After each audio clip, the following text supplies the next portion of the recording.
जरा सोचिए, अगर आपको किसी ऐसे गांव के अंदर ले जाया जाए जहां पर अपने मर चुके हुए परिवार वालों को अपने हाथों से उनकी कब्र को खोदकर बाहर निकालते हों, फिर उनको नए कपड़े पहनाने के बाद उनके साथ सेल्फी और फोटोज लेते हों, उसके बाद उस मरे हुए इंसान का पूरे गांव के अंदर जुलूस निकाला जाता हो, तो क्या आप इसे अंधविश्वास कहेंगे या फिर कोई डरावनी रस्म कहेंगे या फिर प्यार जताने की आखिरी निशानी? यकीन करना मुश्किल है, लेकिन इंडोनेशिया के अंदर आज भी एक ऐसी जगह मौजूद है। इंडोनेशिया के साउथ सुलावेसी में रहने वाला तोराजा समुदाय दुनिया की अनोखी परंपराओं में से आज भी एक का पालन करता है। यहाँ मौत को जिंदगी का अंत नहीं माना जाता, बल्कि उनका मानना है कि मरने वाले की आत्मा परिवार से जुड़ी रहती है। यही वजह है कि यहाँ पर रिश्ते खत्म नहीं होते, बल्कि इसके पीछे की वजह आपको हैरान कर देगी। तोराजा समुदाय में एक रस्म होती है जिसका नाम है मानेन। यह रस्म आमतौर पर 2 या 3 साल में एक बार मनाई जाती है। इस दिन परिवार वाले अपने पूर्वजों की कब्र को खोलकर उन्हें बहुत ही सम्मान से बाहर निकालते हैं,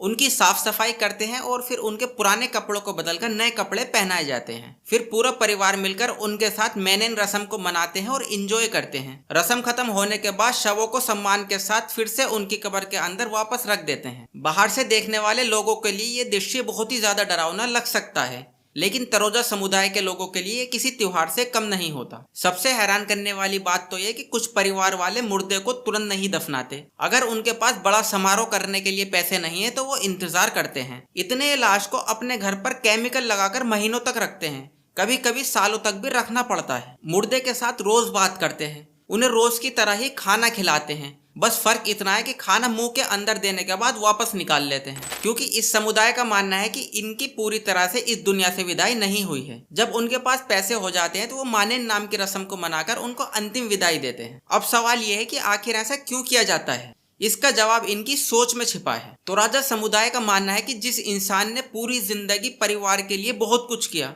मरने के बाद उसे भुला देना उसके साथ नाइंसाफी होगी। इसीलिए वो हर 2-3 सालों में अपने पूर्वजों को सम्मान देने के लिए ये वाली रस्म निभाते हैं। ये उनके लिए प्यार, सम्मान और यादों का सबसे बड़ा प्रतीक है। अगर आपको ऐसी ही सच्ची और अनोखी कहानियां पसंद है तो इस चैनल को सब्सक्राइब करना मत भूलना।